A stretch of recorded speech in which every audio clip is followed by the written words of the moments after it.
If you carry it in a small lot to the druggists of Onabasha, probably you will not get over $5 for it." "Five!" It was a startled cry. "How much did you expect?" asked the Harvester gently. "Uncle Henry said he thought he could get 50 cents a pound for all I could find." "If your Uncle Henry has learned at last that ginseng is a salable article, he should know something about the price also. Will you tell me what he said, and how you came to think of gathering roots for the market?" "There were men talking beneath the trees one Sunday afternoon about old times and hunting deer, and they spoke of people who made money long ago gathering roots and barks, and they mentioned one man who lived by it yet." "Was his name Langston?" "Yes, I remember because I liked the name. I was so eager to earn something, and I can't leave here just now because Aunt Molly is very ill, so the thought came that possibly I could gather stuff worth money after my work was finished. I went out and asked questions. They said nothing brought enough to make it pay any one except this ginseng plant, and the Langston man almost had stripped the country. Then uncle said he used to get stuff here, and he might have got some of that. I asked what it was like, so they told me, and I hunted until I found that, and it seemed a quantity to me. Of course I didn't know it had to be dried. Uncle took a root I dug to a store, and they told him that it wasn't much used any more, but they would give him 50 cents a pound for it. What makes you think you can get $5? "With your permission," said the Harvester. He seated himself on the log, drew from his pocket an old pamphlet, and spreading it before her, ran a pencil along the line of a list of schedule prices for common drug roots and herbs. Because he understood, his eyes were very bright and his voice a trifle crisp. A latent anger springing in his breast was a good curb for his emotions.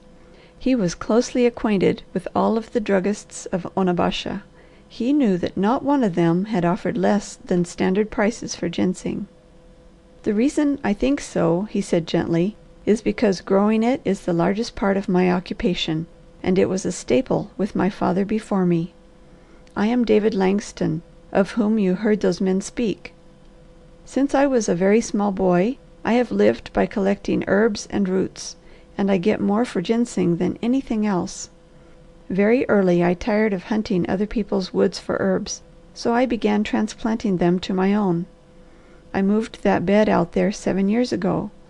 What you found has grown since from roots I overlooked and seeds that fell at that time. Now do you think I am enough of an authority to trust my word on the subject?" There was not a change of expression on her white face. "You surely should know," she said wearily. "And you could have no possible object in deceiving me. Please go on." "Any country boy or girl can find ginseng, gather, wash, and dry it, and get $5 a pound. I can return yours to morrow, and you can cure it and take it to a druggist I will name you, and sell for that. But if you will allow me to make a suggestion, you can get more. Your roots are now on the trays of an evaporating house.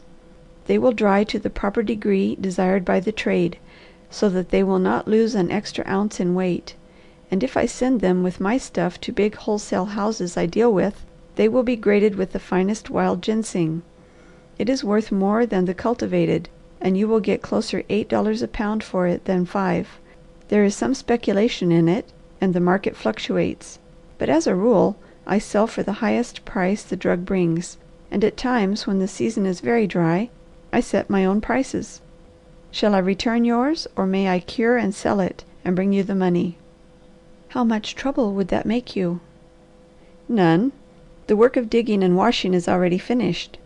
All that remains is to weigh it and make a memorandum of the amount when I sell. I should very much like to do it. It would be a comfort to see the money go into your hands.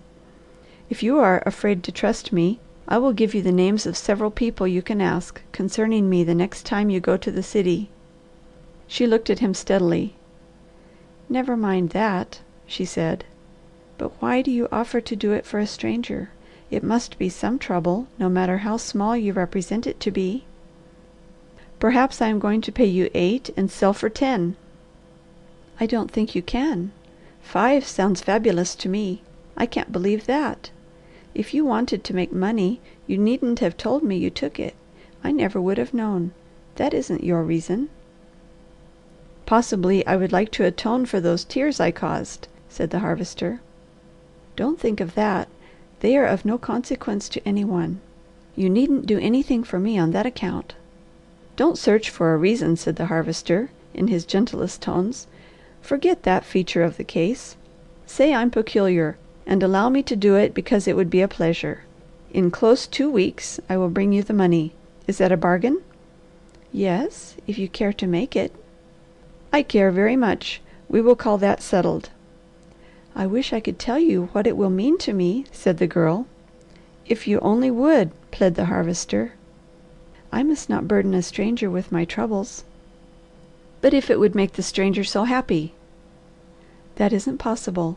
I must face life and bear what it brings me alone." "Not unless you choose," said the Harvester. "That is, if you will pardon me, a narrow view of life. It cuts other people out of the joy of service. If you can't tell me, would you trust a very lovely and gentle woman I could bring to you?" "No more than you. It is my affair. I must work it out myself." "I am mighty sorry," said the Harvester. "I believe you err in that decision. Think it over a day or so, and see if 2 heads are not better than 1. You will realize when this ginseng matter is settled that you profited by trusting me. The same will hold good along other lines, if you only can bring yourself to think so. At any rate, try. Telling a trouble makes it lighter. Sympathy would help if nothing can be done, and as for money, I can show you how to earn sums at least worth your time if you have nothing else you want to do." The Girl bent toward him. "Oh please do tell me!" she cried eagerly. "I've tried and tried to find some way ever since I have been here, but every one else I have met says I can't, and nothing seems to be worth anything. If you only would tell me something I could do." "If you will excuse my saying so," said the Harvester, "it appeals to me that ease, not work, is the thing you require. You appear extremely worn. Won't you let me help you find a way to take a long rest first?" "Impossible!" cried the Girl. "I know I am white and appear ill, but truly I never have been sick in all my life. I have been having trouble and working too much, but I'll be better soon. Believe me, there is no rest for me now. I must earn the money I owe first." "There is a way, if you care to take it," said the Harvester. "In my work I have become very well acquainted with the chief surgeon of the city hospital. Through him I happen to know that he has a free bed in a beautiful room where you could rest until you are perfectly strong again, and that room is empty just now. When you are well, I will tell you about the work." As she arose the Harvester stood, and tall and straight she faced him. "Impossible!" she said. "It would be brutal to leave my aunt. I cannot pay to rest in a hospital ward, and I will not accept charity. If you can put me in the way of earning even a few cents a day at anything I could do outside the work necessary to earn my board here, it would bring me closer to happiness than anything else on earth." "What I suggest is not impossible," said the Harvester softly. "If you will go, inside an hour a sweet and gentle lady will come for you and take you to ease and perfect rest until you are strong again. I will see that your aunt is cared for scrupulously. I can't help urging you. It is a crime to talk of work to a woman so manifestly worn as you are." "Then we will not speak of it," said the Girl wearily. "It is time for me to go anyway.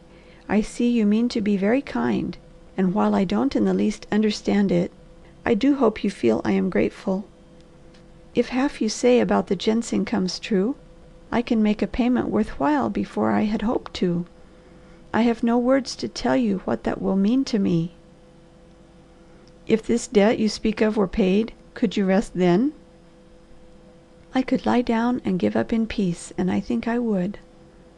"I think you wouldn't," said the Harvester, "because you wouldn't be allowed.